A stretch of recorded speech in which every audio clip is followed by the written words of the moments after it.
আমার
আসসালামু আলাইকুম। আমি doctor Maliha Parveen, synapse medical একাডেমির পক্ষ থেকে আপনাদের সবাইকে শুভেচ্ছা, শুভ সন্ধ্যা। আশা করি সবাই ভালো আছেন। আজকে আমাদের যে টপিকসটা নিয়ে আমরা একটু আলোচনা করব এবং একটা সেমিনারের আয়োজন করেছি, ধৈর্য ধরে আপনারা শুনতেছেন, এই জন্য সবাইকে ধন্যবাদ। আজকে আমাদের আলোচনার টপিকসটা হচ্ছে এমআরসিওজি। এমআরসিওজি প্রিপারেশন কিভাবে নিতে হয়, এমআরসিওজি জিনিসটা কি এবং এটা করলে কি হতে পারে, এটার সম্ভাবনা কতটুকু, এটা সম্পর্কে একটু বিস্তারিত আলোচনা করব। আমি আছি, আমার সাথে আমাদের আরো দুইজন গেস্ট আছে, ডাক্তার নূরজাহান বেগম এবং ডাক্তার সোনিয়া। আমরা চেষ্টা করব এমআরসিওজি সম্পর্কে আপনাদেরকে একটু কনসেপশনটা ক্লিয়ার করে দেওয়ার জন্য। আমরা হয়তো এটার সাথে সবাই মোটামুটি ওরিয়েন্টেটেড যারা আমরা অপশন গাইনিতে আছি। অপশন গাইনির জন্য যে দেশি ডিগ্রি এবং বিদেশি ডিগ্রি গুলো আছে, এগুলো সম্পর্কে আমরা মোটামুটি সবাই কিছুটা ওরিয়েন্টেটেড। তো এমআরসিওজি সম্পর্কে যেটা বলতে চাচ্ছি সেটা হচ্ছে, আমরা এমআরসিওজিটা বলতে বুঝাই যে member of royal college of obstetricians and gynaecologist. MRCOG মিনিংটা হচ্ছে এটা। এখন এমআরসিওজি দিয়ে আমরা কি করব, এই জিনিসটা করলে কি হবে, এটা সম্পর্কে কতটুকু সুবিধা পাওয়া যাবে, কতটুকু অসুবিধা, এগুলো সবকিছু বোঝার জন্যই আজকের সেমিনারের আয়োজন।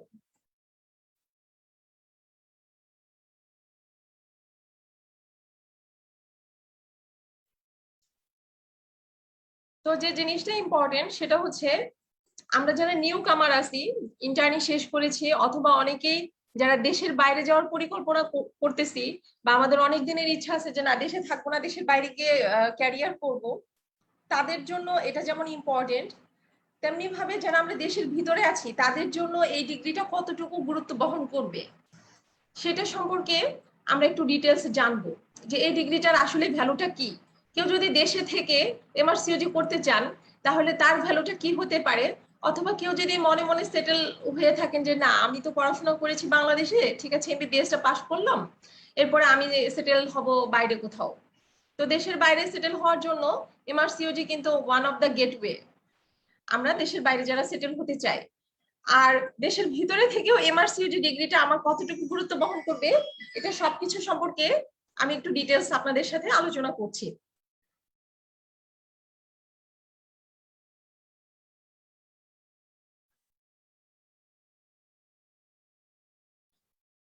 যে জিনিসটা ইম্পর্টেন্ট সেটা হচ্ছে এমআরসিওজিতে আমরা জানি যে তিনটা পার্ট আছে, এমআরসিওজি পার্ট 1, পার্ট 2, পার্ট 3, তিনটা পার্ট।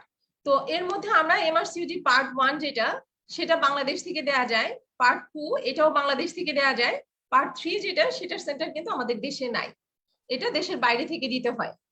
এর জন্য আমাদের দেশের বাইরে ইউকে হচ্ছে একটা সেন্টার যেখানে আমাদের হচ্ছে এমআরসিওজির জন্য মেন সেন্টার। এছাড়া আমাদের আশেপাশে যে প্রতিবেশী দেশগুলো আছে এর মধ্যে ইন্ডিয়াতে সেন্টার আছে, ইন্ডিয়ার মধ্যে কলকাতা, বেঙ্গালোর, মুম্বাই এই কয়েকটা জায়গাতে এমআরসিওজি সেন্টার আছে। এখানে আমরা হচ্ছে থার্ড পার্টটা ওইখানে অ্যারেঞ্জ করেছে। আচ্ছা, আরেকটা জিনিস ইম্পর্টেন্ট হচ্ছে যে এমআরসিওজি পার্ট 1টা আমরা যারা করতে চাচ্ছি, তাহলে এই এমআরসিওজি পার্ট 1 এর কিভাবে আমরা করতে পারি, এই এমআরসিওজি পার্ট 1 করলে আমার কি হবে, কি সুবিধা হবে, কি অসুবিধা হবে। যেমন যারা এমআরসিওজি পার্ট 1 আমরা যারা করতে চাচ্ছি, এই এমআরসিওজি পার্ট 1 করলে আমার সুবিধার মধ্যে কি কি হতে পারে। যারা আমরা ইন্টার্নি শেষ করেছি প্রথমেই, আমরা দেখা যায় যে দেশের কোনো ডিগ্রি যেমন রেসিডেন্সি পরীক্ষার জন্য আমাদের 1 বছর একটা গ্যাপ দিতে হয় আপনার ইন্টার্নশিপ কমপ্লিট করার পরে, বাট এমআরসিওজি পরীক্ষার জন্য কিন্তু এই ধরনের কোনো গ্যাপ দেওয়ার কোনো দরকার নেই। আপনি যখন আপনার ইন্টার্নিটা কমপ্লিট করবেন, বিএমডিসি রেজিস্ট্রেশন পাওয়ার পরই আপনি আপনার ঢাকা ইউনিভার্সিটির সার্টিফিকেট বা যে যে ইউনিভার্সিটি থেকে করেছেন কমপ্লিট সেই ইউনিভার্সিটির সার্টিফিকেট প্লাস হচ্ছে আপনার বিএমডিসি রেজিস্ট্রেশন, এই দুইটা জিনিস আপনার লাগবে। আর পাসপোর্ট সাইজের ছবি লাগে, এবং কিছু অনলাইনে কাজগুলো কমপ্লিট করতে পারলে দেখা যায় যে এটার একটা এলিজিবিলিটি ক্রাইটেরিয়া ফুলফিল করতে পারলে আপনি মোটামুটি কম্পিটেবল ফর দ্য এক্সামিনেশন, আপনি পরীক্ষা দিতে পারবেন। মানে আপনার এখানে টাইম ওয়েস্টেজের কোনো ইস্যু নাই, এখানে আমরা সরাসরি পরীক্ষাতে বসতে পারি। যে আমার 1 বছর ওয়েট করতে হচ্ছে পরীক্ষার পরে, এই ধরনের কোনো ওয়েট এখানে করতে হবে না। এরপরে হচ্ছে আমরা যারা এফসিপিএস দিতে চাচ্ছি, এফসিপিএস এর জন্য আমাদের দেশে 2টা সেশনে পরীক্ষা হয়, জানুয়ারি এবং জুলাই সেশন। তো আমি যদি ইন্টার্নির পর পরই, যাদের ইন্টার্নিদের জন্য বলছি, যারা ইন্টার্নির পর পরই দেশের বাইরে যাওয়ার জন্য চিন্তা ভাবনা করেন, তাদের ক্ষেত্রেও যেমন এখানে আমাদের জানুয়ারি এবং জুলাই সেশনের জন্য আমরা ওয়েট করি। তো আমরা যখন ইন্টার্নি শেষ করব তখন বিএমডিসি রেজিস্ট্রেশনটা পেলে এবং ওখানকার সার্টিফিকেটটা কমপ্লিট হলে কিন্তু আমরা এলিজেবল, এবং এরপরে যে সেশনগুলো থাকে দেখা যায় যে সেই সেশনে আমরা পরীক্ষাতে বসতে পারি এমআরসিইউজির জন্য। তাহলে আমাদের এমআরসিইউজি পরীক্ষাটা পার্ট 1 পরীক্ষাটা বাংলাদেশের কয়েকটা সেন্টারে হয়। এই কয়েকটা সেন্টারের মধ্যে এখন যেহেতু কোভিড সিচুয়েশনের জন্য এই সেন্টারটা করেছে ব্রিটিশ কাউন্সিলের আন্ডারে পিয়ারসন ভিউ এর আন্ডারে যে সেন্টারগুলো আছে সেখানে পরীক্ষাগুলো হয়। আর এই পরীক্ষার জন্য আমাদের যে স্টেপ ওয়াইজ কিভাবে অ্যাপ্রোচ করতে হবে সে সম্পর্কে আরো কয়েকজন আছেন আপনাদের সাথে এই সম্পর্কে আরো ডিটেলস বলবেন। আমি জাস্ট খালি প্রিলিমিনারি জিনিসটা কি এবং কতটুকু আমাদের জন্য হেল্পফুল হবে একটা ওভারভিউ বলছি। তো এলিজিবিলিটি ক্রাইটেরিয়া এইভাবে ফিল আপ করার পরে আমরা দেখা যায় যে পরের যে সেশনটা থাকে সেই সেশনে আমরা পরীক্ষাতে বসতে পারি। প্রিপারেশন যদি আমরা ইন্টার্নি থেকে নেই অথবা তারপর পরে আমরা যদি ডিটারমাইন্ড থাকি হ্যাঁ আমরা পরীক্ষায় বসবো এবং আমরা এইভাবে চেষ্টা করব পড়ার জন্য, তাহলে সেই ক্ষেত্রে আমাদের একটা ওয়ান অফ দ্য গেটওয়ে। এখন এই ডিগ্রিটা আমি দেশের বাইরে যেতে চাচ্ছি না কিন্তু আমি করতে চাচ্ছি, তাহলে আমার সুবিধাটা কি? এই ডিগ্রিটার সুবিধা তখন এটাই যে হ্যাঁ কিছু জিনিস অস্বীকার করা যাবে না, যে আমি একটা ডিগ্রি কমপ্লিট করলাম, হয়তো দেশের এমডি এমএস কমপ্লিট করেছি অথবা কেউ হচ্ছে আপনার এফসিপিএস কমপ্লিট করেছি আমরা, তো আমাদের অনেক দিনের একটা ইচ্ছা থাকে মনে মনে যে না একটু বাইরের একটা ডিগ্রি যদি কমপ্লিট করা যায় তাহলে অসুবিধাটা কি। তো এই স্বপ্ন থেকেও কিন্তু আমরা পরীক্ষা অনেকেই দিতে চাই, এবং এটা দেওয়ার পরে যারা গভর্নমেন্ট সার্ভিস করেন তাদের ক্ষেত্রে কিন্তু খুব একটা বেনিফিট নাই, কারণ এটা দিয়ে আপনার কোনো প্রমোশন হবে না। তাহলে ডিগ্রিটা করে লাভ, তাহলে ডিগ্রিটা করে লাভ এটাই যে হচ্ছে আপনার কিছু কিছু কর্পোরেট লেভেলের যে হসপিটাল গুলো থাকে সেই হসপিটাল গুলোতে কিন্তু এটাতে একটা চেম্বার অপরচুনিটি থাকে। যাদের বাইরের ডিগ্রি গুলো থাকে তাদের দেখা যায় যে এই আপনার চেম্বার ফ্যাসিলিটিসটা তাদের জন্য বেশি তৈরি হয়। তো এটা কিন্তু একটা ফ্যাসিলিটি পাওয়া যায় যে দেশের বাইরে যেতে চাচ্ছেন না। আর যারা দেশের বাইরে যেতে চাচ্ছেন তাদের জন্য ল্যাব যেমন একটা পাথওয়ে, তেমনি ভাবে এমআরসিইউজিও কিন্তু একটা বড় একটা প্ল্যাটফর্ম। আমরা কিন্তু এই প্ল্যাটফর্মের মাধ্যমে এন্ট্রি করতে পারি দেশের বাইরে যাওয়ার জন্য। এখন এমআরসিইউজিটা তো আপনার হোল ওয়াইডে রিকগনাইজড, এটা আমরা সবাই জানি। জানো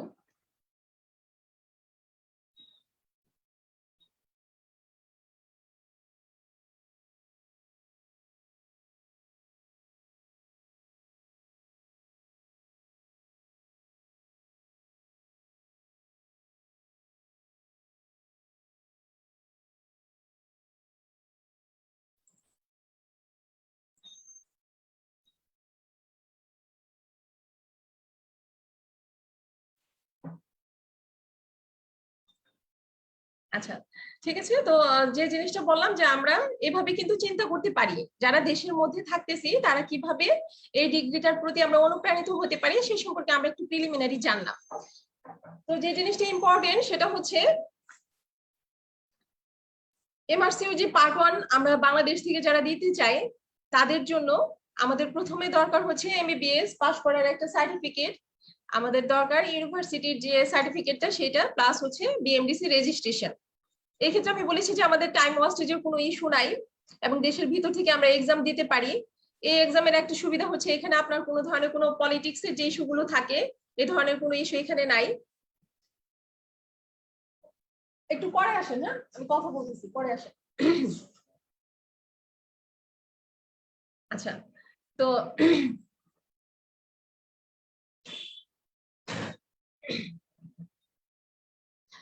এটা কিন্তু একটা বিরাট সুবিধা যে আমরা এখানে যে বাইরে আমাদের কিছু কিছু পরীক্ষাতে থাকা দেখা যায় যে একটা পলিটিক্যাল একটা ইস্যু থাকে, পাশ ফেলের একটা ব্যাপার থেকে অনেক পরীক্ষাতে এই ধরনের কিছু গুজব শোনা যায় যে না এই পরীক্ষাগুলো তো পাশ হয় না, দেখা যায় যে ঠিক মতো পাশ করা স্যারা পাশ করাচ্ছেন না বা পাশ হয় না, এরকম একটা কমপ্লেন থাকে। আসলে স্যারা পাশ করা না এই কথাটা ঠিক না, পাশ আসলে বিভিন্ন কারণেই হয় না। তো দেশের মধ্যে এই ধরনের কিছু কমপ্লেন থাকে যে কমপ্লেনটা আপনার এই ডিগ্রিটার ক্ষেত্রে নাই, আপনি কোয়ালিটি অর্জন করলে আপনার যে কোনো ভাবে এটা টুডে অর টুমরো কমপ্লিট করা সম্ভব। কিছু টাইম লিমিটেশন আছে, কত সময়ের মধ্যে পরীক্ষা দিতে হবে সে সম্পর্কে আমরা সবকিছুই জানাবো। তো এখানে আমরা একটু সাইডে যে জিনিসটা শো করতেছি যে এখানে আমাদের প্রথমে আমরা বলছি এমআরসিইউজি জিনিসটা কি, এটা বলতে কি বুঝাচ্ছে, এবং এটার পার্ট 1 পার্ট 2 পার্ট 3 তিনটা পার্ট আছে।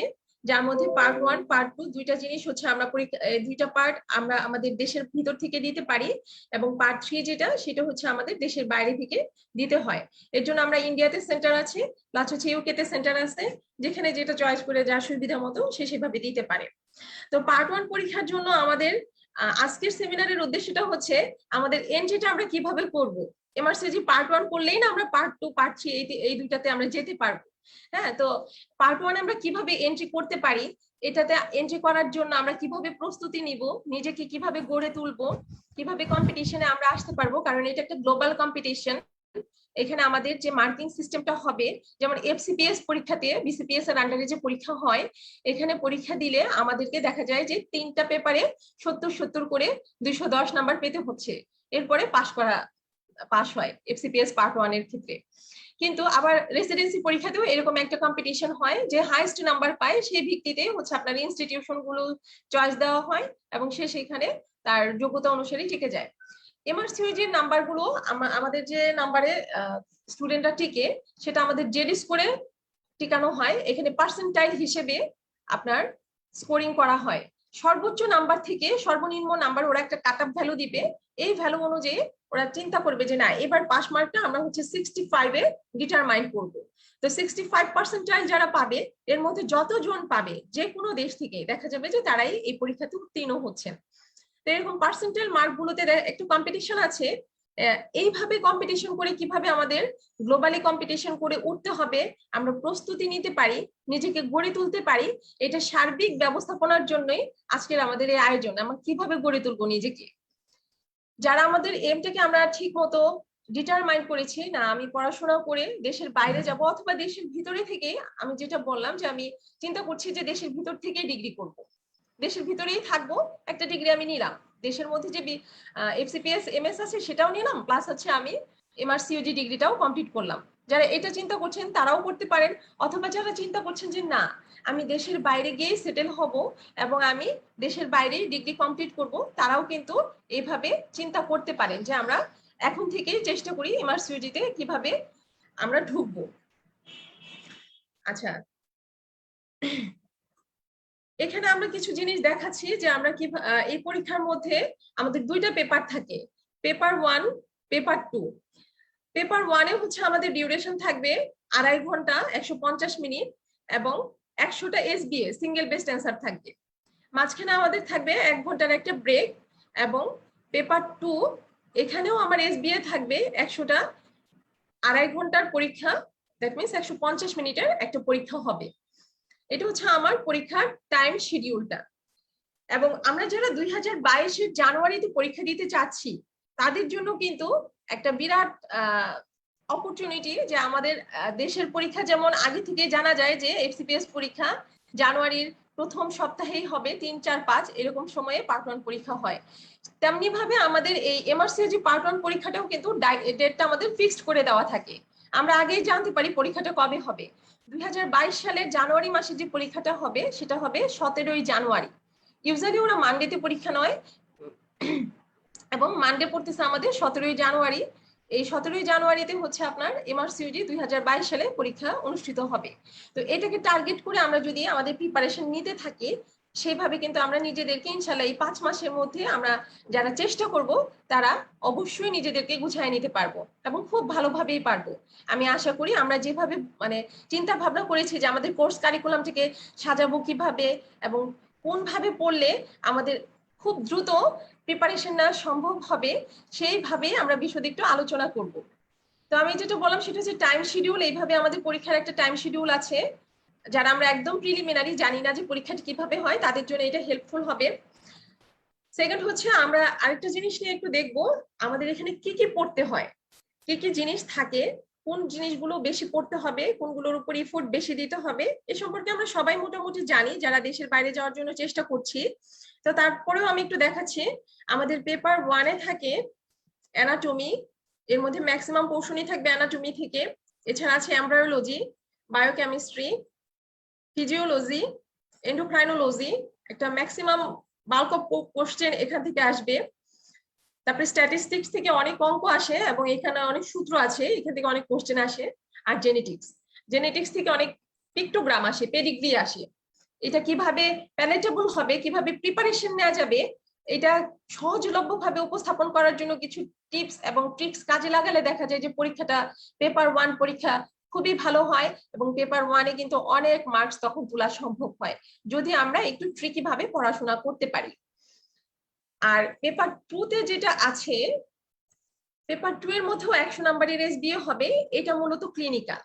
এই ক্লিনিক্যালের আন্ডারে আমাদের কিছু কিছু জিনিস আছে, যেমন বায়োফিজিক্স, এরপরে আছে ক্লিনিক্যাল ম্যানেজমেন্ট, ডাটা ইন্টারপ্রিটেশন, এখান থেকে অনেক কোশ্চেন আসে। ডাটা ইন্টারপ্রিটেশন বলতে এখানে বোঝায় এর আন্ডারে থাকবে আপনার ECG, JVP, acid base balance, urodynamics, এই পিক্টোগ্রামগুলো এখানে থাকে এবং এখান থেকে কিছু সিনারিও বেসড কোশ্চেন থাকে। দেখা যায় যে একটা ক্লিনিক্যাল কোশ্চেন সেট আপ করা হয়েছে, এটার কয়েকটা অপশন দিবে, এখান থেকে আপনি একটা 5টা অপশন দেওয়া থাকে, এখান থেকে আমাকে একটা চয়েস করতে হবে।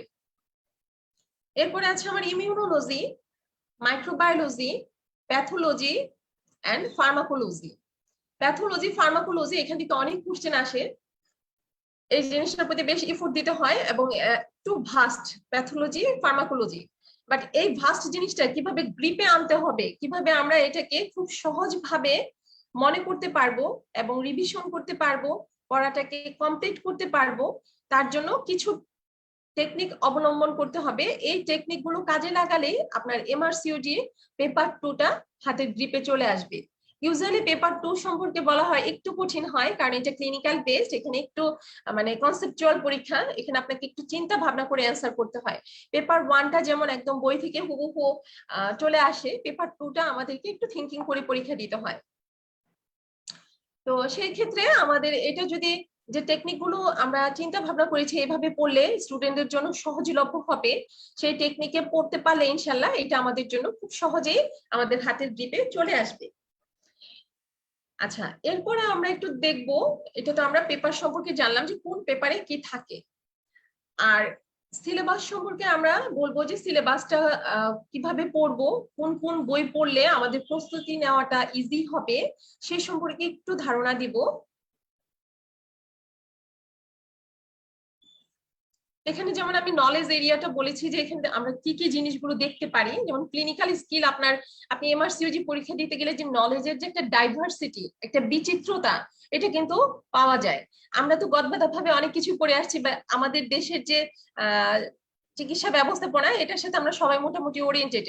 দেশের বাইরে চিকিৎসা কিভাবে চলছে সেখানকার আপডেট গুলো কিন্তু আমরা একটু এই ধরনের পরীক্ষাগুলো থেকে বেশ ভালো আমাদের নলেজের ডাইভার্সিটি তৈরি হয়। তো এর জন্য কিন্তু এটার একটা মজা আছে, এক ধরনের মোহনীয় বলে, এই পরীক্ষাগুলোকে বলে একটা মোহনীয় পরীক্ষা।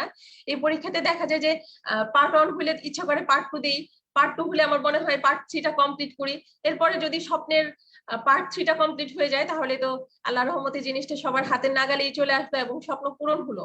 তো মোহনীয় এই কারণেই বললাম যে পড়তে গেলে মনে হয় কি যে না, জিনিসটা তো আসলে খুব মজার পড়া, এই পড়াগুলো তো আমরা এইভাবে চিন্তা করি না, এত সহজ ভাবে যে ওরা মেডিকেল সায়েন্সটাকে চিন্তা করেছে এভাবে তো আসলে আমরা চিন্তা করে পড়িনি। এইটা একটা ডাইভার্সিটি আছে এই ধরনের কোর্স কারিকুলাম গুলোতে। তো এর মধ্যে যে ক্লিনিক্যাল স্কিল একটা ইম্পর্টেন্ট, এরপরে teaching and research, post surgical skill, post operative care, antenatal care, maternal medicine, labour management, delivery management, postpartum প্রবলেমের যে ম্যানেজমেন্ট গুলো হয়, তারপরে গাইনোকোলজিক্যাল প্রবলেম এবং কিভাবে এটা আমরা ম্যানেজ করতে পারি, সাবফার্টিলিটি, এটার ম্যানেজমেন্ট কিভাবে হবে। এটা মূলত আমাদের পেপার টু ক্লিনিক্যাল ওরিয়েন্টেড, এখানে আমাদের একটা ডাইভার্সিটি তৈরি হয়। তো এটা আমাদের কিন্তু বেশ ভালো লাগে জিনিসটা, যে জিনিসটা সবাই আর কি বলে পরীক্ষার আগে কিন্তু সবার কাছে খুব কঠিন মনে হয় যে এমআরসিজি না জানি কত কঠিন একটা জিনিস, এটা তো আসলে দেশের বাইরের ব্যাপার সেপার। আবার কি অনলাইনে যারা একটু কম মানে অনেকে আমরা কেউ হয়তো অতটা চর্চা করি না অনলাইন সম্পর্কে এবং ভয় ভীতি থাকে, তাদের জন্য মনে হয় যে না এটা না জানি কি একটা। আসলে ব্যাপারটা কিন্তু এরকম না, একবার যারা এটা মোহে পড়ে তাদের মনে হয় না এটা তো অনেক ইজি একটা ব্যাপার, কেন এইভাবে চিন্তা করি নাই, এটা তো আসলে অনেক সহজ কিছু। তো এখানে আমি আরো কিছু জিনিস দেখিয়েছি আপনাদের, যে পার্ট 1 এর এমআরসিইউজিতে আমাদের কি কি জিনিস থিঙ্কিং করতে হেল্প করে, কোন জিনিসগুলো আমরা খুব সহজেই চিন্তা করতে পারি, যেমন it helps in understanding of cellular function, human structure, measurement and manipulation and understanding illness. Then আমরা যদি একটা জিনিসের বা কোনো কিছুর প্যাথোলজি বুঝতে পারি তখনই কিন্তু আমাদের জন্য ট্রিটমেন্ট দেওয়াটা সহজ হয়ে আসে।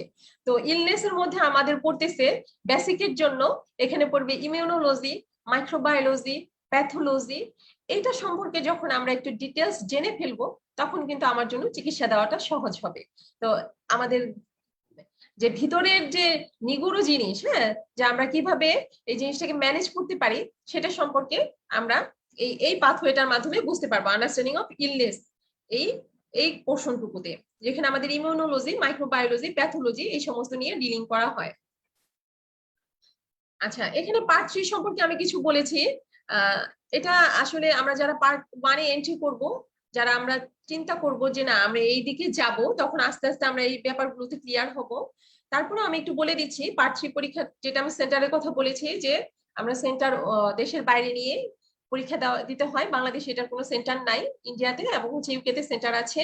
তো এইটা দেওয়ার পরে আমাদের নেক্সট স্টেপ কি হবে, এমআরসিইউজি পার্ট 3 আমি কমপ্লিট করলাম, ধরলাম আমি দেশের ভিতর থেকে পার্ট 3টা কমপ্লিট করলাম, তো এর নেক্সট স্টেপটা কি, আমি কি এর সাথে সাথে ইউকে তে গিয়ে একটা জব পেয়ে ফেলবো, না ওখানে গেলে আমাকে হসপিটালে চাকরি দিয়ে দিবে, না কি হবে? নিশ্চয়ই এটা কোনো একটা স্টেপ ওয়াইজ ব্যাপার স্যাপার আছে। তো এই ব্যাপারটা যে আমরা যারা এমআরসিইজি পার্ট 3 যারা কমপ্লিট করবেন তাদের ক্ষেত্রে হচ্ছে একটা সার্টিফিকেট মানে নেওয়ার জন্য জেএমসি রেজিস্ট্রেশন করতে হয়। জেএমসিটা হচ্ছে জেনারেল মেডিকেল কাউন্সিল, এখানে আপনার একটা রেজিস্ট্রেশন লাগবে। এই রেজিস্ট্রেশনটা করার আগে অবশ্য এমআরসিইজি পার্ট 3 পাস করে আপনাকে অবশ্যই আইএলটিএস অথবা ওইটি এক্সামে কমপ্লিট করতে হবে। সেখানে পাস করার পরে কেবলমাত্র আপনি সেই সার্টিফিকেট শো করে জিএমসি রেজিস্ট্রেশনের জন্য অ্যাপ্লাই করতে পারবেন। এই জিএমসি রেজিস্ট্রেশন যখন আপনার কমপ্লিট হবে তখন আপনি হসপিটালগুলোতে ওখানে ট্রেনিং হিসেবে আপনি জয়েন করতে পারবেন, ওখানে আপনার জব করা সম্ভব হবে তখন। আচ্ছা, এটা হচ্ছে আমার আলটিমেট গোল যে এমআরসিজি পার্ট 3 কমপ্লিট করে আমি কিভাবে অ্যাপ্রোচ করতে পারি। এরপরে আরো কিছু ব্যাপার আছে, যেমন হচ্ছে যে এই পরীক্ষাটা সম্পর্কে আমরা যারা প্রিলিমিনারি জানি, আমাদের সবার কাছে একটা ভীতি আছে এরকম যে এই পরীক্ষা দিতে গেলে তো অনেক টাকা পয়সার খরচ হয়, তো এত টাকা পয়সার একটা ব্যাপার, এটা কিভাবে আমরা কমপ্লিট করব, এটা সম্পর্কে আমাদের একটা ভীতি কাজ করে। তো এই ভীতিটা আসলে কি, আমরা যারা এই যে দেশের মধ্যে থেকে দেখা যায় যে একবার দুইবার তিনবার করে পার্ট 1 দিচ্ছি, পার্ট 1 হচ্ছে না, সে একই কিন্তু টাকা লেগে যায়। হ্যাঁ, যে আমরা বিসিপিএস এ হয়তো 10,000 15,000 এরকম করে বিল নিচ্ছে, বা 11,000 করে আপনার পার্ট 1 এর ফি লাগতেছে, দিনকে দিন কিন্তু এটা একটু বাড়ে। তো এই যে যারা 2-3 বার করে পরীক্ষা দেয়, দেখা যায় যে মোটামুটি একই অ্যামাউন্টে খরচটা চলে আসে। একটু ফিটা বেশি, এটা অস্বীকার করার উপায় নাই যে বাইরের পরীক্ষাগুলোতে ফি একটু বেশি থাকবে, এটা তো স্বাভাবিক। দেশের বাইরের পরীক্ষাগুলোতে ফি সামান্য একটু বেশি থাকবে, বা একটু বেশি স্বাভাবিকভাবে গড়পড়তা পড়ে। তো সেই ফিটা কিরকম, এখানে ব্যান্ড বি যে ক্যাটাগরি বলা হয়েছে, ব্যান্ড বি তে হচ্ছে 493 পাউন্ডের কথা বলা হয়েছে। 493 পাউন্ড এই ব্যান্ড বি ক্যাটাগরির মধ্যে আমাদের বাংলাদেশটা ইনক্লুডেড। এই 493 পাউন্ড যখন আমরা ডলারে কনভার্ট করব, যেদিন যে ডলার থাকবে সেই ডলারের সাথে ফ্ল্যাকচুয়েট করে ওই অ্যামাউন্টে আপনার টাকাটা খরচ হবে। তো বিগত দিনের পরীক্ষাগুলোতে যারা অংশগ্রহণ করেছেন তাদের কাছ থেকে একটা এস্টিমেট ধারণা পেয়ে আমার মোটামুটি একটা ধারণা হয়েছে যে পরীক্ষা দিতে অলমোস্ট দেখা যায় 55 থেকে 60,000 এর মধ্যে এই টাকাটা ফ্ল্যাকচুয়েট করে। ডলারের উপরে এটা নির্ভর করে, তো এক এক দিন এক একটা থাকে, ডলারের দাম উঠানামা করে, এই কারণে দেখা যায় 55,000 থেকে 60,000-এর মধ্যে এটা উঠানামা করতেছে, এর বেশি সাধারণত হয় না। আচ্ছা, এটা গেল পরীক্ষার ফি সম্পর্কে আমাদের একটু ধারণা পেলাম আমরা। আমি যেটা আগেই বলেছি যে ব্যান্ড বি এর আন্ডারে আছে বাংলাদেশ আমরা ব্যান্ড বি ক্যাটাগরিতে পড়েছি, এবং আমাদের 493 পাউন্ড, এই টাকাটা কিন্তু ফিক্সড। পাউন্ডের টাকাটা ফিক্সড, বাট ডলারটা কিন্তু ফ্ল্যাকচুয়েট করে। এই সম্পর্কে আমাদের আরো বলবে আপনাদের সাথে আমাদের যে দুইজন গেস্ট আছেন, ওনারা আরো একটু ডিটেলস কিভাবে এটা ফি কমপ্লিট করবে সম্পর্কে একটু ডিটেলস ধারণা দিবে। তো এলিজিবিলিটি ক্রাইটেরিয়া এখানে আমি একটু বলেছি আমাদের কিভাবে কি করতে হবে। যে প্রাইমারি স্টেপ কিন্তু পরীক্ষা দেওয়ার জন্য এলিজিবিলিটি ফর্ম ফিল আপ করা।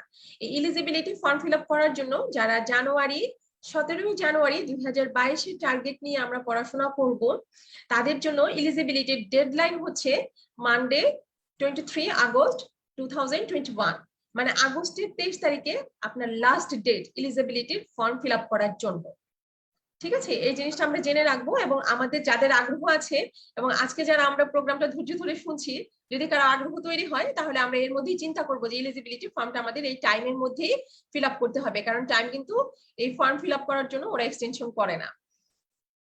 আচ্ছা, এরপরে আমি যাবো যে আমরা আসলে প্রিপারেশনটা কিভাবে নিব। হ্যাঁ, বুক লিস্ট আমাদের কি কি লাগবে এই সম্পর্কে আমরা একটু জানবো।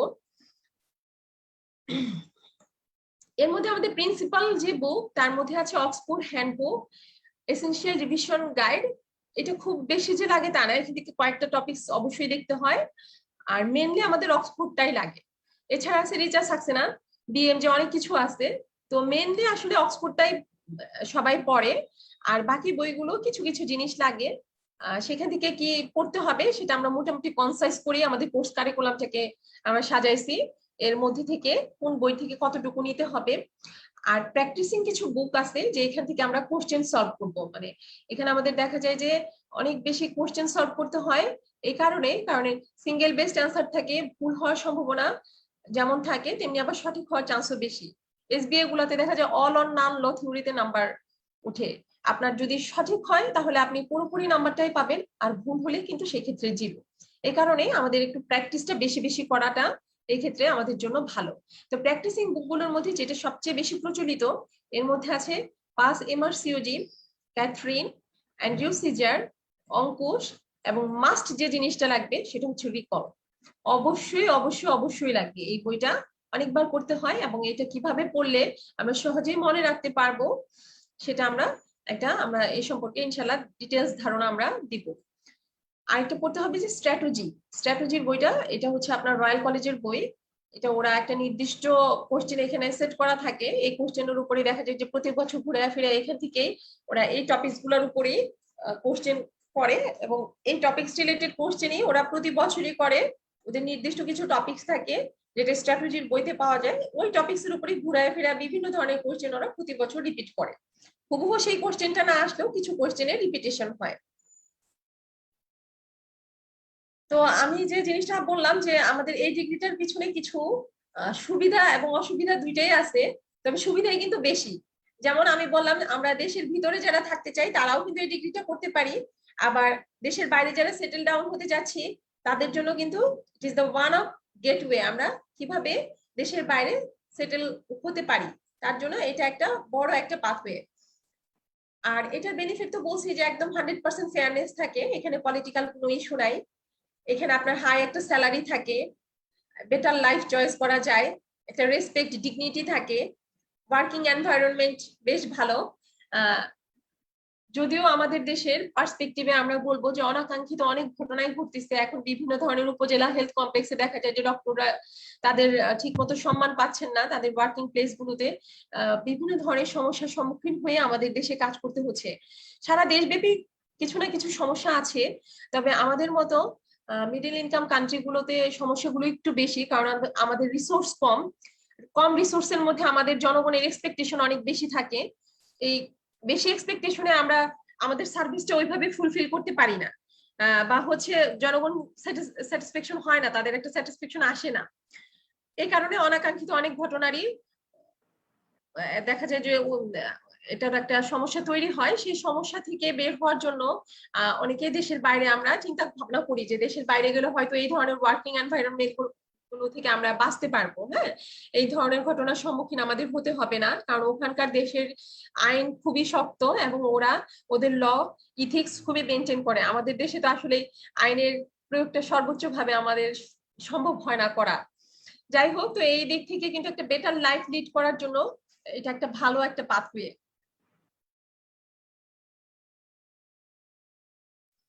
তো আমি অনেক কিছুই বললাম কিভাবে আমরা এটা করতে পারি এবং আমরা শুরু করতে পারবো কিভাবে, এটা শেষ করব কিভাবে, ইনশাল্লাহ শেষ করলে আমাদের কতটুকু সুযোগ সুবিধা হবে। ইন জেনারেল আমার মোটামুটি একটা ধারণা আমার মনে হয় যে আমি দিতে পেরেছি।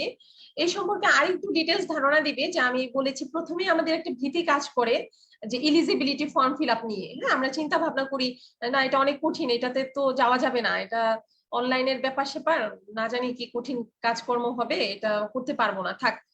যারা এই ধরনের চিন্তা ভাবনা করছি তাদের জন্য আসলে এটা চিন্তাটা সঠিক না, কারণ এটা খুবই ইজি। এখন যেহেতু গ্লোবালাইজেশনের যে যুগ এবং আমাদের সবকিছু অনলাইন সিস্টেম চলে এসেছে, তো অনলাইনের সাথে আমাদের ওরিয়েন্টেড হতেই হবে টুডে অর টুমোরো। এটাকে আমরা কিভাবে সহজভাবে উপস্থাপন করতে পারবো, এর জন্য আমাদের সাথে যুক্ত আছেন আমাদের আরেক মেন্টর ডাক্তার আসমা আক্তার সোনিয়া। উনি আপনাদের সাথে এখন এই সম্পর্কে একটু ডিটেলস বলবে কিভাবে আমরা এলিজিবিলিটি জিনিসটাকে সহজভাবে উপস্থাপন করতে পারি। আসমা, তুমি কি শুনতে পাচ্ছো? হ্যাঁ আপু, শুনতে পাচ্ছি। আচ্ছা ঠিক আছে, তাহলে তুমি একটু ডিটেলস বলো। হ্যাঁ আচ্ছা, থ্যাংক ইউ আপু।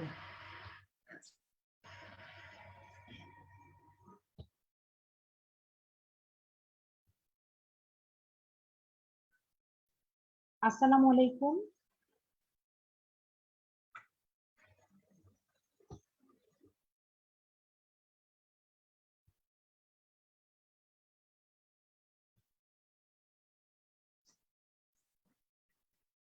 আমাকে কি শোনা যাচ্ছে? হ্যাঁ আসমা, শোনা যাচ্ছে, তুমি বলো। আচ্ছা, আমি আচ্ছা ঠিক আছে। আমি doctor Asma Akter Sonia. Thank you Malli আপু আমাকে স্কোপ দেওয়ার জন্য। আপু তো অনেক সুন্দর করে সবকিছু ডেসক্রিপশন করলেন যে কয়টা পার্ট এক্সামের, এবং আমাদের কি কি বই পড়তে হবে, এবং কি এই এমআরসিইউজি তে আমরা যদি এক্সাম দেওয়ার পরিকল্পনা করি তাহলে আমাদের কি কি বেনিফিট হতে পারে, এবং ফিউচারে হচ্ছে আমরা আমাদের লাইফটা কতটুকু স্মুথলি লিড করতে পারি। আপুর কথা দিয়ে সেটা আমরা বুঝতে পারলাম। তো এখন আমরা তো ডিটারমাইন করলাম যে আমরা এক্সামটা দিব। এখন এই এক্সামটা দেওয়ার জন্য আমাদের প্রথমেই যেটা করতে হবে সেটা হচ্ছে আমাদেরকে একটা এলিজিবিলিটি ফর্ম পূরণ করতে হবে। এখন এই এলিজিবিলিটি ফর্মটা পূরণ করতে হলে আমার সর্বপ্রথম যেটা লাগবে একটা আরসিওজি অ্যাকাউন্ট নাম্বার, অ্যাকাউন্ট ফরমেশন করতে হবে আমাকে। প্রথমে আমি www.rcog.organization.uk তে গিয়ে আমাকে হচ্ছে একটা অ্যাকাউন্ট নাম্বার করতে হবে। তো সেই অ্যাকাউন্ট ফরমেশন করার পরে আমাকে যেটা করতে হবে,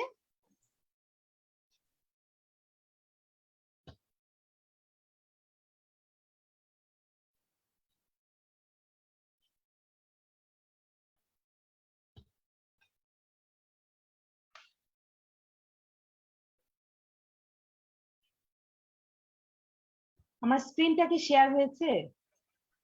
হ্যাঁ আসমা, দেখা যাচ্ছে।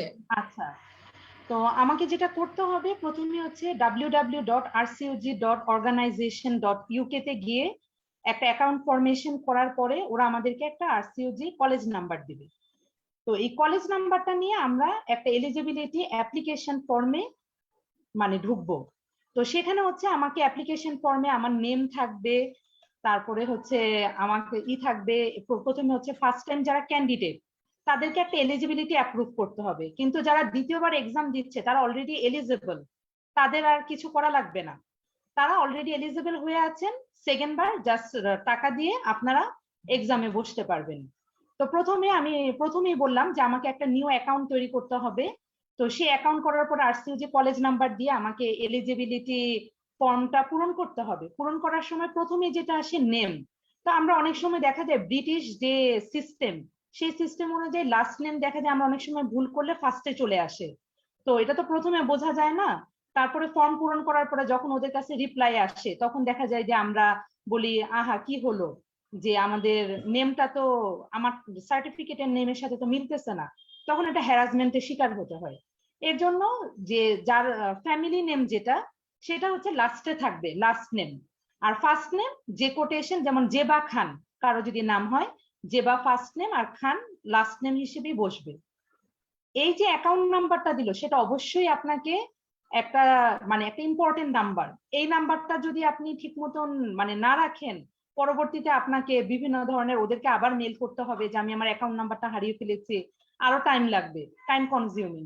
এর জন্য আপনাকে অ্যাকাউন্ট নাম্বারটা আপনার যে কোনো একটা ইম্পর্টেন্ট জায়গায় লিখে রাখতে হবে। আর ইমেল অ্যাড্রেস যেটা দিয়ে আপনি রেজিস্ট্রেশন করছেন, সেটার পাসওয়ার্ড এবং অ্যাড্রেস দুইটাই আপনাকে মনে রাখতে হবে।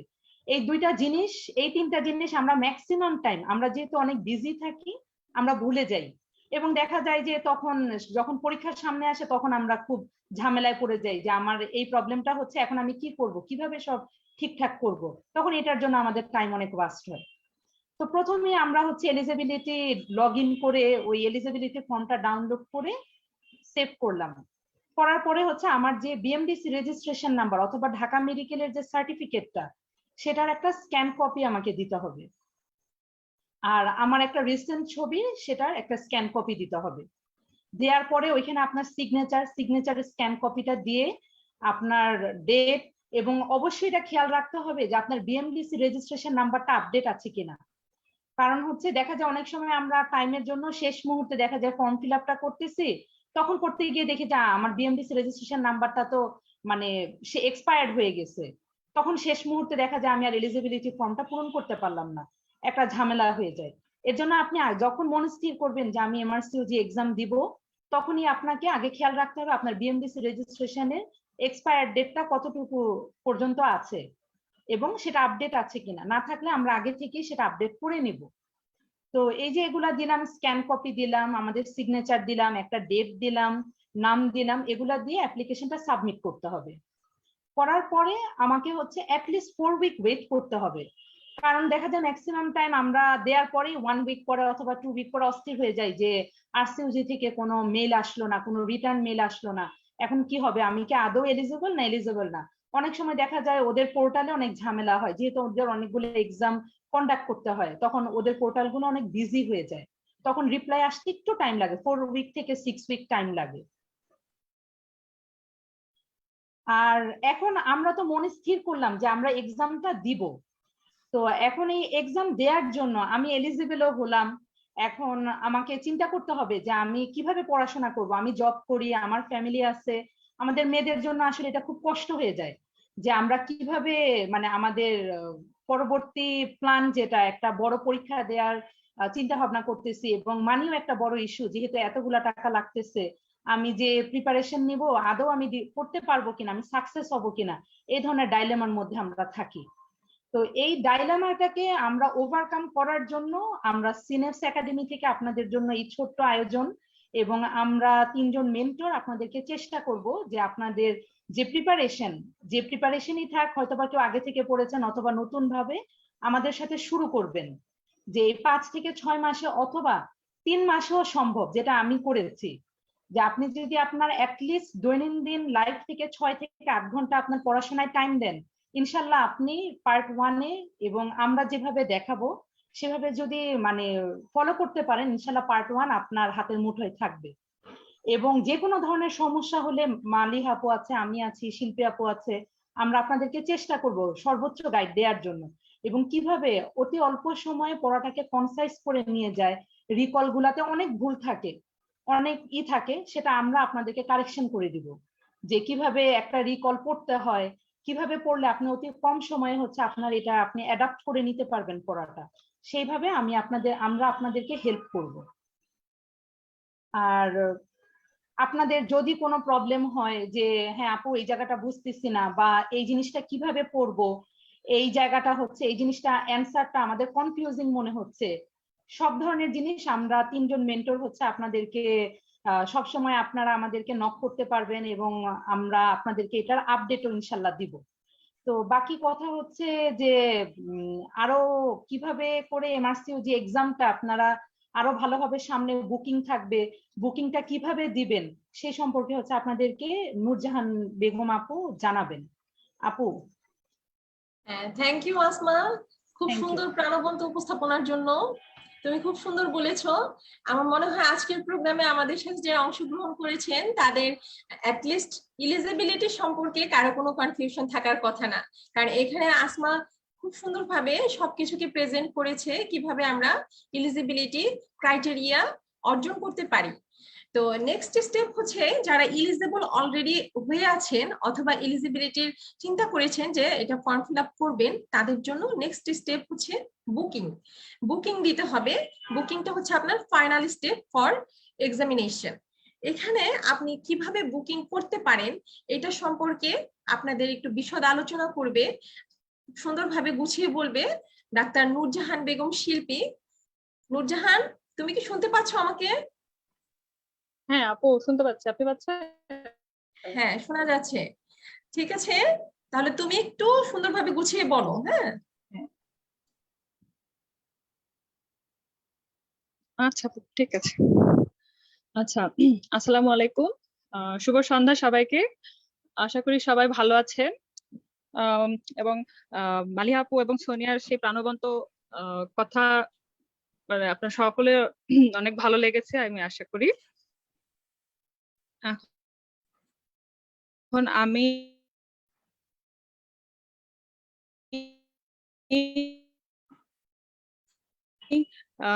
যা যা বলার প্রিলিমিনারি যা যা দরকার সব মালিহা আপু আর সুন্দর করে। এখন আমি যেটা বলবো, বুকিং প্রথমে কিছু প্রিরিকুইজিট থাকা দরকার। যেমন হচ্ছে যে প্রথমে আমার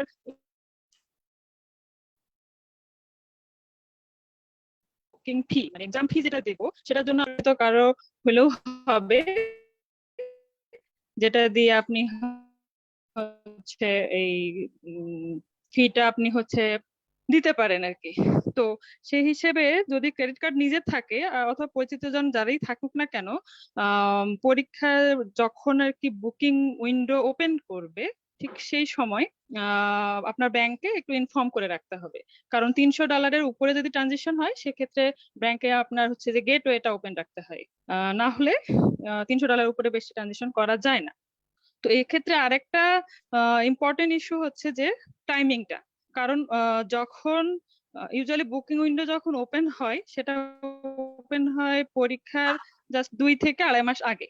যেহেতু হচ্ছে আমার 22 সালের জানুয়ারি যেই 17 তারিখে পরীক্ষাটা হবে, সেটার জন্য বুকিং উইন্ডো ওপেন হবে অক্টোবরের শেষ থেকে, মানে লাস্ট উইক থেকে আপনার নভেম্বরের ফার্স্ট উইকের দিকে। তো আরেকটা কথা হচ্ছে যে বুকিং উইন্ডো এখন অনেকেই এমআরসিইউ যে পরীক্ষা দেওয়ার জন্য অনেকেই পরীক্ষা দেয়, সেক্ষেত্রে যখনই বুকিং উইন্ডো ওপেন হয় সাথে সাথে আসলে বুকিংটা করে ফেলা উচিত যারা পরীক্ষা দিতে চায়। না হলে দেখা যায় যে আমাদের দেশে যেহেতু লিমিটেড সিট, তো সেগুলো হচ্ছে যে শেষ হয়ে যায়। তো সিট যখন থাকে না তখন দেখা যায় যে প্রিপারেশন নিয়েও অনেকে পরীক্ষা দিতে পারে না।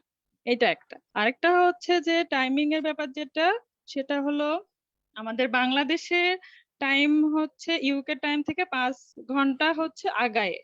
তো এই কারণে দেখা যাচ্ছে যে ওরা যদি 9 AM ইউকে টাইমে 9 AM এ যদি বুকিং উইন্ডো ওপেন করে, তাহলে আমাদের এখানে সেটা 2 PM হবে, এবং 2 PM এর পর থেকে বুকিংটা শুরু করা মানে যুক্তিযুক্ত আর কি। কারণ অনেকেই যেহেতু পরীক্ষা দিতে চায়, তখন যদি আমি প্রিপারেশন নিয়ে পরে যদি দিয়ে যদি বুকিংটা দিতে না পারি, তাহলে তো আমি পরীক্ষা দিতে পারলাম না। তখন দেখা যায় যে একটা মানসিক কি বলবো, যে মানে মনোকষ্টের একটা কারণ হয়ে দাঁড়ায় আর কি। এই জন্য এটা একটু মাথায় রাখতে হবে যে যারা আমরা পরীক্ষা দিব বা দিতে চাচ্ছি, তাদের ক্ষেত্রে যখনই বুকিং উইন্ডো ওপেন হবে তখনই আমরা সেটা বুকিং করে ফেলবো আর কি। এখন এজন্য আমাদের প্রথমে কি করতে হবে, বুকিং এর জন্য যখনই বুকিং উইন্ডো ওপেন হবে যেই সময় থেকে, তারপর থেকে আমরা হচ্ছে আরসিওজি ওয়েবসাইটে গিয়ে, আমার তো অ্যাকাউন্ট করাই আছে, যেটা সোনিয়া বলে ফেললো যে আমাকে আগে প্রথমে একটা অ্যাকাউন্ট করতে হবে, এরপরে সেই অ্যাকাউন্ট থেকে মানে আমার এলিজিবিলিটি ফর্মটা ফিল আপ করতে হবে। তারপর যখন আমি এলিজিবল হব, এরপরে তো আমার ওইদিকের কাজ শেষ। তো বুকিং এর ক্ষেত্রে আমাকে আবার ওই আমার সেম মেইল দিয়ে আমার হচ্ছে পাসওয়ার্ড দিয়ে আমি লগ ইন করবো। করার পরে ওখানে হ্যালো, শোনা যাচ্ছে আপু? হ্যাঁ নুরজাহান, শোনা যাচ্ছে, তুমি ভালো বলছো, বলো, শোনা যাচ্ছে। আচ্ছা, এখন হচ্ছে আমি যখন লগ ইন করলাম, তো ওইখানে যখন বুকিং উইন্ডো ওপেন হবে, বুক এ প্লেস ফর এক্সাম এরকম একটা অপশন আসবে। তো ওইখানে যদি আমি ক্লিক করি, ক্লিক করলে দেখা যাবে যে স্ক্রল করে নিচে যখন যাব, একটা টেবিল দেখতে পাবো। সেই টেবিলে দেখা যাবে যে এক্সাম ডেট, তারপরে হচ্ছে টাইম, আর হচ্ছে যে ভেনু, মানে ডেট, এক্সাম, ভেনু, এইরকম একটা টেবিল থাকবে। তো ওইখানে যখন এমআরসি যে পার্ট 1 অপশনটা থাকবে, সেটা আমরা ক্লিক করব। করার পরে পরের যে পেজ আসবে, সেটা একেবারে লাস্টে মানে জাস্ট স্ক্রল ডাউন করে যখন যাব, যাওয়ার পরে দেখবো যে বুক নাও এই অপশনটা আসবে। তখন যদি আমি ওইখানে ক্লিক করি, তো দেখা যাবে যে কান্ট্রি নেম আসবে। তো কান্ট্রি নেম আসলে তো অবশ্যই আমরা বাংলাদেশ সিলেক্ট করলাম। এরপরে প্রসিড, মানে আমরা যখন প্রসিড করব বলতে যে অনেক সময় অনলাইনে কিছু কেনাকাটা করি, কেনাকাটা করলে দেখা যায় যে কি বলে যে ভিউ ইওর কার্ড, তো এই টাইপের একটা অপশন আসে। তো ওই রকম আসলে ওইখানে যদি আমি ক্লিক করি, তখন অপশন আসবে আমি কিভাবে পে করব। তো এখানে master card, credit card, visa card, এগুলো অনেক কার্ড অপশন আসে। তো আপনার যেটা কার্ড থাকবে, আইদার মাস্টার কার্ড থাকতে পারে, ক্রেডিট কার্ড থাকতে পারে, তো যেটাই থাকুক সেখানে ক্লিক করতে হবে। এবং এখানে হচ্ছে আরেকটা কথা থাকে যে ডেলিভারি অ্যাড্রেস আর বিলিং অ্যাড্রেস, এটা হচ্ছে আপনার নিজের যে অ্যাড্রেসটা থাকবে না, আপনি হচ্ছে যে অ্যাকাউন্ট করার সময় যেই অ্যাড্রেসটা লিখেছেন ওইটা দিবেন। আর কার্ড অ্যাড্রেস যদি আপনার কার্ড অ্যাড্রেস হয় নিজের, সেক্ষেত্রে আপনার ওই সেম অ্যাড্রেসই হবে। আর যদি অন্য কারো হয়, সেক্ষেত্রে কার্ড অ্যাড্রেসটা তার হবে। আচ্ছা, এখন হচ্ছে যে যখন আমি ওখানে ক্লিক করব, এরপরে আমাকে কার্ডের কিছু নাম্বার যেগুলো থাকে, যে কার্ডের নাম্বারটা চাইবে, ওইখানে আমি নাম্বারটা দিব। 3 ডিজিটের একটা কোড থাকে, সেই 3 ডিজিটের কোডটাও দিয়ে দিব। এরপর এক্সপায়ারি ডেট, এই 3টা দিয়ে ওকে করলে আমার বুকিং কমপ্লিট। দেন বুকিং কমপ্লিট হলে কিছুক্ষণের মধ্যে আমার একটা মেইল চলে আসবে যে আমার হ্যাঁ বুকিং কমপ্লিট হয়েছে, তাহলে আমার বুকিং এর কাজ কমপ্লিট। এরপরে হচ্ছে যেহেতু এখন করোনা পরিস্থিতিতে পিয়ারসন ভিউ সেন্টারে পরীক্ষা হচ্ছে, তো সেই হিসেবে দেখা যাবে যে বুকিং করার কিছুদিন পরে, মানে জাস্ট বুকিং উইন্ডো যখন অফ হয়ে যাবে, তার কিছুদিন পরে আমাদের আবার আরসিওজি থেকে একটা মেইল আসবে, যাতে আমরা পিয়ারসন ভিউ সেন্টারে একটা সেন্টার সিলেক্ট করি। তো তখন যখন আসবে, তখন আবার আমরা সাইন ইন করে আমরা ওই পিয়ারসন ভিউ সেন্টারে যে একটা হলো মেইল, মানে একটা ওয়েবসাইট মানে থাকবে, সেখানে ক্লিক করলে ওখানে আবার একটা অপশন আসে যে চেঞ্জ ইওর পাসওয়ার্ড। তো ওইটা আবার যদি আমি পাসওয়ার্ডটা আবার চেঞ্জ করি, তো দেখা যায় যে পরে ওই পিয়ারসন মেইলে ওখানে গিয়ে দেন আমি হচ্ছে যে পিয়ারসন সেন্টারটা সিলেক্ট করতে পারি। ওখানে আমার ওই সবকিছুই লাগবে, আবার নাম, অ্যাড্রেস, যা যা দরকার মোটামুটি সবই লাগে।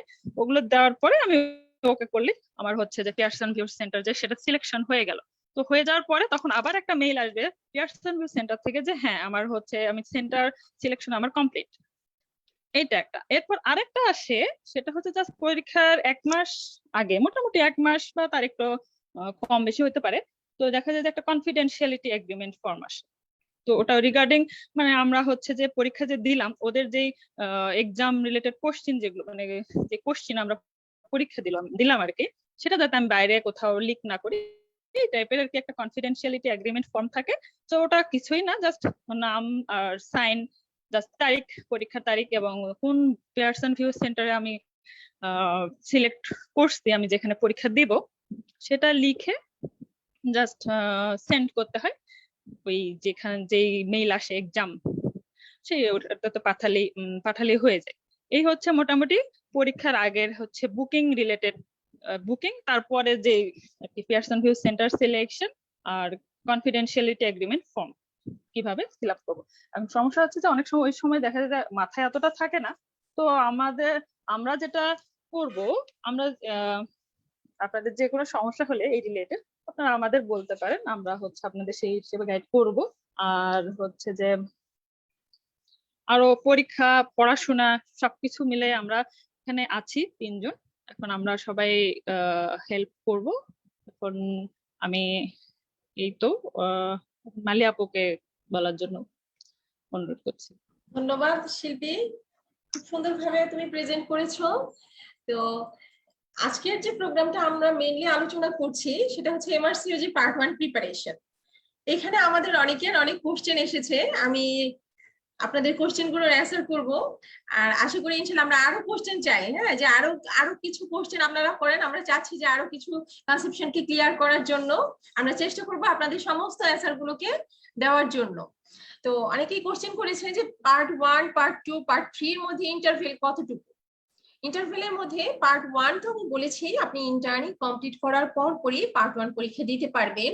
আপনি পাশ করার পরে আপনি হয়তো যদি ঢাকা মেডিকেল কলেজ হন অথবা ঢাকা ইউনিভার্সিটির আন্ডারে যে কোনো মেডিকেল কলেজ হন, either Dhaka medical, Salimullah medical, আপনার এদিকে আছে Barishal medical college, government medical কলেজগুলোর মধ্যে বেসরকারি মেডিকেল কলেজ, যে মেডিকেল কলেজে হোক না কেন, আপনি যে ইউনিভার্সিটির আন্ডার থেকে আপনি আপনার গ্রাজুয়েশনটাকে কমপ্লিট করবেন, সেই গ্রাজুয়েশন সার্টিফিকেটটা, ইউনিভার্সিটির সার্টিফিকেট আপনার লাগবে। প্লাস হচ্ছে আপনার ইন্টার্নশিপ কমপ্লিট করার পরে আমরা যে বিএমডিসি রেজিস্ট্রেশন পাই একটা, এই রেজিস্ট্রেশন ফর্মটা আমাদের লাগবে। রেজিস্ট্রেশন যে বিএমডিসির রেজিস্ট্রেশনের আমাদের সার্টিফিকেট, এই সার্টিফিকেটটা লাগছে। তো এই দুইটা সার্টিফিকেটে সোনিয়া যে কথাটা আপনাদের বলেছে, আমাদের ডেটটা কিন্তু খেয়াল করতে হবে। রেজিস্ট্রেশন করার পরে রেজিস্ট্রেশনের অনেকের ডেট এক্সপায়ার্ড হয়ে যায় বিএমডিসি রেজিস্ট্রেশনের, সেটা যাতে খেয়াল থাকে যে আমি পরীক্ষা দেওয়ার জন্য সবকিছু করলাম কিন্তু হায় আমার তো রেজিস্ট্রেশনের ডেটটাই তো আমি আপডেট করি নাই, অনেক আগে করা ছিল কিন্তু আমার ডেট এক্সপায়ার্ড হয়ে গেছে, আমি তাহলে কি করব, এত কম সময়ের মধ্যে কিভাবে প্রিপারেশন নিব এটা ঠিক করার জন্য। সুতরাং আমরা কিন্তু এই দিকটা খেয়াল করব যাতে আমাদের রেজিস্ট্রেশনটা আপডেটেড থাকে। আচ্ছা, এটা একটা ইস্যু। স্টেপ 1 এর ক্ষেত্রে আমার এই জিনিসগুলোই লাগছে পার্ট 1 পরীক্ষা দেওয়ার জন্য। যারা আমরা এলিজিবিলিটি ফর্ম ফিল আপ করতে চাচ্ছি তাদের জন্য এই দুইটা সার্টিফিকেট প্লাস হচ্ছে আমার একটা ছবি লাগে এবং অনলাইনে কিছু তথ্য দিতে হয়, তথ্য দিয়ে আমি এলিজিবল হইলাম। হওয়ার পরে কিন্তু আমি সেশন থাকে আমাদের দুইটা বছরে, জানুয়ারি সেশন এবং জুলাই সেশন। জানুয়ারি সেশনে পরীক্ষা আমাদের, আমি বলেছি 2022 সালের জানুয়ারি সেশনের পরীক্ষা হবে 17ই জানুয়ারি। আর 2022-এর জুলাই সেশনের ডেটটা এখনো দেয়নি, ওইটা দিয়ে দিবে আপনার খুব শীঘ্রই। দেখা যায় যে অক্টোবর নভেম্বরের মধ্যে জুলাই সেশনের ডেটটাও ওরা ফিক্সড করে দেয় যে জুলাইয়ের কত তারিখে পরীক্ষাটা হবে। তাহলে আমরা কিন্তু জানলাম যে পার্ট 1 পরীক্ষাটা আমরা কোন সময়ের মধ্যে দিতে পারছি। হ্যাঁ, আমরা ইন্টার্নশিপ কমপ্লিট করার সাথে সাথে কিন্তু আমরা এই পরীক্ষাটা দিতে পারছি, জানুয়ারি সেশনে দিতে পারি অথবা আমরা জুলাই সেশনে দিতে পারি। এখন ধরলাম আমি জানুয়ারিতে পার্ট 1 কমপ্লিট করলাম, এমআরসিওজি পার্ট 1, আমার ইন্টার্নশিপ শেষ হয়েছে অক্টোবরে, আমি সব কাগজপত্র হাতে পেয়েছি, আমি পড়াশোনা করেছি, আমার এলিজিবিলিটি ফর্ম ফিল আপ করা হয়ে গেছে। তো আমি ফর্ম ফিল আপ করে জানুয়ারি সেশনের জন্য আমি পরীক্ষা দিতে যাচ্ছি।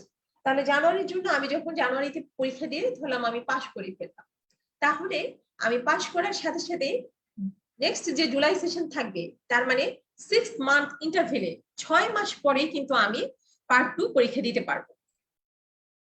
পার্ট 2 পরীক্ষা দেওয়ার 6 মাস পরে আমি পার্ট 1 পরীক্ষা দেওয়ার 6 মাস পরে পার্ট 2 পরীক্ষা দিতে পারছি। এখন পার্ট 2 পরীক্ষা দেওয়ার পরে আমার স্টেপ 3 আরেকটা বাকি থাকে, সেটা হচ্ছে পার্ট 3 এমআরসিইউজি পার্ট 3 পরীক্ষা। এই পরীক্ষা দিতে গেলে আমার কি কি যোগ্যতা লাগবে, এটাও কিন্তু একটা কোশ্চেন। সেই ক্ষেত্রে আমার যে জিনিসটার দরকার তার মধ্যে হচ্ছে আমি যদি দেশের মধ্যে কোনো ডিগ্রি কমপ্লিট করি, মনে করলাম যে আমি এফসিপিএস ডিগ্রি কমপ্লিট আছে আমার, তাহলে আমার তো 4 বছরের ট্রেনিং করা ছিল, প্লাস আমার একটা ডিগ্রিও কমপ্লিট। হ্যাঁ, আমি সেই ট্রেনিং সার্টিফিকেট দেখিয়ে কিন্তু পরীক্ষাতে পার্ট 3 পরীক্ষাতে বসতে পারবো। অথবা কারো এমএস কমপ্লিট করা আছে, যার এমএস কমপ্লিট করা আছে তিনিও কিন্তু পরীক্ষাতে বসতে পারবেন। আবার কেউ 4 বছর ট্রেনিং করেছেন কোথাও কিন্তু কোনো ডিগ্রি কমপ্লিট নেই, তিনিও কিন্তু পার্ট 3 পরীক্ষাতে বসতে পারবেন, যার এমআরসিইউজি পার্ট 2 কমপ্লিট আছে। আবার মনে করলাম যে এমআরসিইউজি পার্ট 2 পরীক্ষা আমি পাশ করেছি, আমি একটা এনজিওতে চাকরি করেছি যেখানে হচ্ছে অপশন গাইনির ফ্যাসিলিটি ছিল, একটা হসপিটাল, এবং এখানে আমাকে সার্টিফিকেট দেওয়া হবে। ঠিক আছে, আমি কোনো একটা প্রতিষ্ঠানে চাকরি করেছি যেখান থেকে আমাকে সার্টিফিকেট দেওয়া হবে, 4 বছরের ওয়ার্কিং এক্সপিরিয়েন্সের কোনো সার্টিফিকেট, অপশন গাইনির আন্ডারে আমি চাকরি করেছি, এই ধরনের কোনো সার্টিফিকেট আমাকে শো করা হবে। তাহলে সেই সার্টিফিকেট দিয়েও কিন্তু আমি পার্ট 3 পরীক্ষা দিতে পারবো। তার মানে পার্ট 1 পরীক্ষার 6 মাস পরে পার্ট 2 পরীক্ষা দেওয়া যায়, এবং পার্ট 2 পরীক্ষার পরে 4 বছরের একটা ট্রেনিং সার্টিফিকেট শো করে তারপরে আমাকে পার্ট 3 পরীক্ষা দিতে হবে। এখন একটা মজার ব্যাপার হচ্ছে পার্ট 2 পরীক্ষা পাশ করার পরই একটা ফ্যাসিলিটিস আছে যে আপনি ইউকে তে ওদের বিএমজি এর বিভিন্ন অ্যাডভার্টাইজমেন্ট থাকে ওদের জবের জন্য, সেখানে ST1 ST2 ST3 ST4 ST5 লেভেলের ট্রেনার থাকে, ট্রেনিং থাকে, যারা ট্রেনিং করেন তারা ওখানে পার্ট 2 পাস করে বিভিন্ন জব অপরচুনিটিতে ওই দেশে যেতে পারেন, এবং সেখানে 3 মাসের রেসিডেন্সিয়াল কোনো প্রোগ্রাম থাকলে সেখানে সেই প্রোগ্রাম কমপ্লিট করেও পার্ট 3 পরীক্ষা দিতে পারেন। তারপরে হচ্ছে আপনার আরো কিছু সুবিধা অসুবিধা সেখানে আছে, সেই সুবিধাগুলো কমপ্লিট করার পরে ওখানেও কেউ যদি চেষ্টা করেন যে না আমি ওই দেশের হাসপাতালে 4 বছর ট্রেনিং করে তারপরে আমি এমআরসিইউজি পার্ট 2 পরীক্ষা দিব, তাহলে সেটাও কিন্তু আপনি করতে পারবেন। আপনি এখান থেকে পার্ট 2 বাংলাদেশ থেকে পার্ট 2 কমপ্লিট করে আপনি চিন্তা করলেন যে আপনি ইউকে তে গিয়ে ট্রেনিং কমপ্লিট করবেন এবং আপনি ইউকে ট্রেনিং দিয়ে আপনি এমআরসিইউজি পার্ট 3 পরীক্ষা দিবেন, সেটাও কিন্তু সম্ভব হবে। তার মানে আমাদের দেশের ট্রেনিং এবং ইউকে ট্রেনিং দুইটাই কিন্তু আমাদের কাউন্ট হচ্ছে। তো এইভাবে কিন্তু আমরা এমআরসিইউজি পার্ট 3 পরীক্ষা দিতে পারি। এখন পার্ট 3 পরীক্ষাতে সাধারণত দেখা যায় যে আমাদের পার্ট 1 পরীক্ষাতে তো আমি বলেছি যে এসবিএ থাকে, এবং হচ্ছে আপনার দুইটা পেপারে থাকে, পেপার 1 পেপার 2 দুইটাতে আমাদের এসবিএ থাকে। টোটাল 5 ঘন্টার পরীক্ষা, মাঝখানে 1 ঘন্টার একটা বিরতি থাকে। তো এই সময়ের মধ্যে আমাদের পরীক্ষা কমপ্লিট করতে হয়। পাশ করা হয়ে গেলে পার্ট 2 পরীক্ষা দিতে হয়, এখানেও আপনার 6 ঘন্টার একটা পরীক্ষা থাকে, এবং এখানে থাকে এসবিএ মানে সিঙ্গেল বেসড কোশ্চেন অ্যানসারের পাশাপাশি পিএমকিউ এক্সটেন্ডেড ম্যাচিং কোশ্চেন। হ্যাঁ, এখানে দেখা যায় যে ম্যানেজমেন্ট রিলেটেড কোশ্চেনই বেশি হয়, এবং একটার কোশ্চেন এটার অ্যান্সার হিসেবে আপনার 10-12টা অপশন দেওয়া থাকবে, খুব কাছাকাছি অ্যান্সার থাকে, এখান থেকে যে কোনো একটা আপনাকে চয়েস করতে হবে। তো এটা হচ্ছে পার্ট 2। পার্ট 2 পাস করলাম আমি বাংলাদেশ থেকে, কারণ এখানে তো আমার বাংলাদেশ থেকে এই ফ্যাসিলিটিস আছে।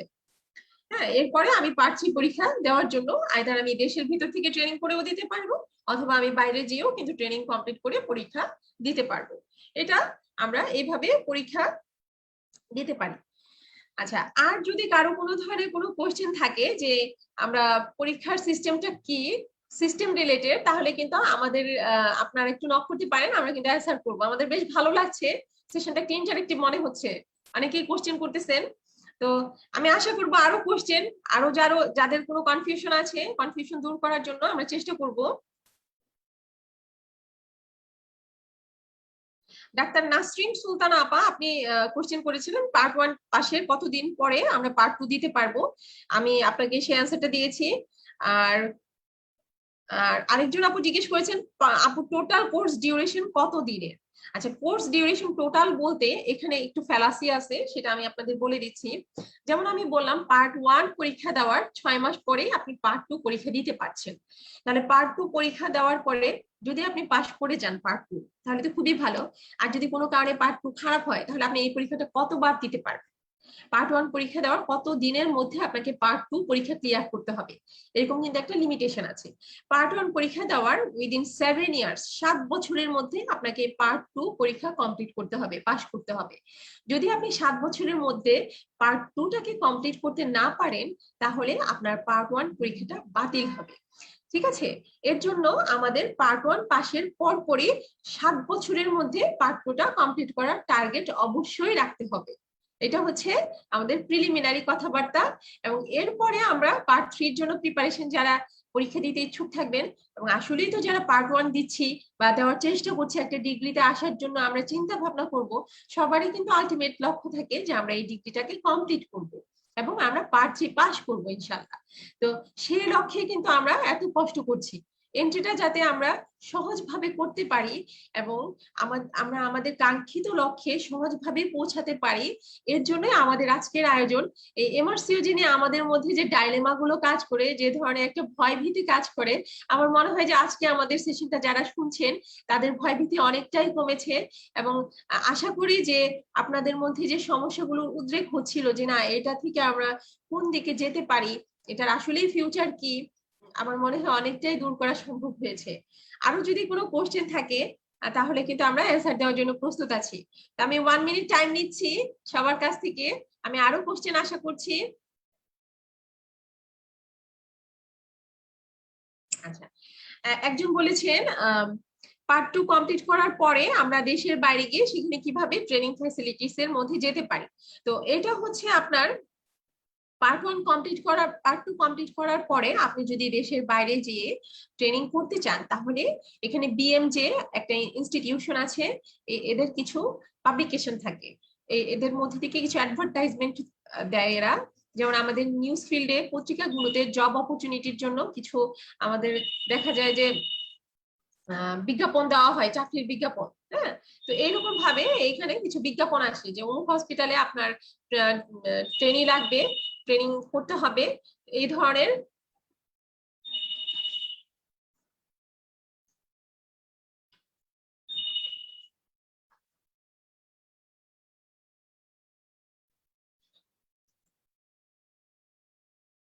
তো এরকম ভাবে বিজ্ঞাপন দেওয়া থাকে বিএমজে, ওই বিজ্ঞাপন অনুযায়ী আমরা সেই যে হসপিটালের আন্ডারে ট্রেনিং লাগে সেই হসপিটালে অ্যাপ্লিকেশন করার পরে ওখানে আপনার এন্ট্রি করতে হয়।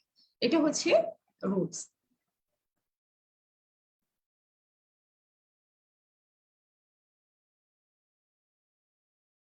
আচ্ছা, আর এলিজিবিলিটি নিয়ে আমার মনে হয় যে আর কোনো কোশ্চেন থাকার কথা না, কারণ এটা আমরা অনেকবার রিভিউ করেছি। তারপরে আমি লাস্টলি বলছি এলিজিবিলিটি কিন্তু আমরা যারা ইন্টার্নি কমপ্লিট করবো, ইন্টার্নি কমপ্লিট করার পরই আমরা বলেছি যে জানুয়ারি এবং জুলাই সেশন, দুইটা সেশনে আমাদের পরীক্ষা হয়। জানুয়ারি সেশনে পরীক্ষা দিতে চাইলে আমাদের দুইটা জিনিস লাগবে এলিজিবিলিটি ফর্ম ফিল আপের জন্য। সেটা হচ্ছে আমাদের বিএমডিসি রেজিস্ট্রেশনটা লাগবে, প্লাস হচ্ছে আমাদের আর ইউনিভার্সিটির সার্টিফিকেট লাগবে, আর অনলাইনে কিছু তথ্য থাকবে, পার্সোনাল কিছু ইনফরমেশন দিতে হয়, আর আপনার পিকচারটা লাগবে, এটা তো সবসময় লাগে যে কোনো ফর্ম ফিল আপ করার জন্য। তো এই ইনফরমেশন গুলো দেওয়ার পরেই কিন্তু আমরা এলিজিবিলিটি ফর্ম ফিল আপ করতে পারি। আমাদের ডাক্তার সোনিয়া খুব সুন্দরভাবে উপস্থাপন করেছে, আর এই ভিডিওটা আমাদের রেকর্ডেড থাকবে। এরপরেও যদি কারো কোনো ধরনের কোনো কনফিউশন থাকে, আপনারা আবার সিনাপস মেডিকেল একাডেমির ভিতরে ঢুকে ক্লিক করে আপনারা কিন্তু এটা হচ্ছে আপনারা করতে পারবেন, দেখতে পারবেন। আর এলিজিবিলিটি একবারই করতে হয় আপু, বারবার করতে হয় না। এলিজিবিলিটি একবার করলেই আপনার মোটামুটি আপনার ওখানে রেজিস্ট্রেশনটা কমপ্লিট হয়ে যায়, আর এলিজিবিলিটি করার কোনো এলিজিবল হওয়ার আর কোনো দরকার নেই, ওদের কাছে রিপোর্ট থাকে। আপনি পার্ট 1 এর আগে যে এলিজিবিলিটি ফর্ম ফিল আপ করবেন এটাই একবারই ফিল আপ করতে হয়, পার্ট 2 এর আগে আবার করতে হবে না, পার্ট 3 এর আগে আবার করতে হবে না, এরকম কোনো রুলস নাই, আপনারা একবারই করতে হয় জাস্ট পার্ট 1 এর আগে। ঠিক আছে, আর সবার শুভ কামনা করছি এবং সবার সহযোগিতা কামনা করছি। আমরা চাই যে আপনাদের সাথে অনেক দূর পর্যন্ত যেতে। কারো যদি কোনো ধরনের কোনো সমস্যা থাকে এমআরসিওজি রিলেটেড, তাহলে আমাদেরকে নক করতে পারেন। সিনাপস এর জন্য সবসময় আছে, সিনাপসের অনেকগুলো ব্রাঞ্চ ইতিমধ্যে কাজ করছে, তার মধ্যে এমআরসিওজিটা আমরা ওপেন করছি, এর মধ্যে আমাদের একটা ব্যাচ শুরু হবে ইনশাল্লাহ। তো আমাদের এই ব্যাচের সাথে আপনারা যারা কানেক্টেড হবেন সবার শুভ কামনা করে আমি আজকের প্রোগ্রাম এখানেই শেষ করতে চাচ্ছি। আমি আশা করছি যে আমাদের এই প্রোগ্রামের মাধ্যমে আমরা মোটামুটি একটা ভালো ইনফরমেশন সবার মধ্যে পৌঁছে দিতে সক্ষম হয়েছি। এছাড়াও যদি কারো কোনো ধরনের কোনো সমস্যা থেকে থাকে আপনারা আমাদেরকে মেসেঞ্জারে নক করবেন। আমরা যে 3 জন আজকে সেমিনারটার আয়োজনের মধ্যে ছিলাম আমরা সবাই আপনাদেরকে এর রিপ্লাই দিব ইনশাআল্লাহ। সবাই ভালো থাকেন, সবার সুস্বাস্থ্য কামনা করে, দীর্ঘায়ু কামনা করে আমি আজকের সেমিনার এখানেই সমাপ্তি ঘোষণা করছি। আসসালামু আলাইকুম।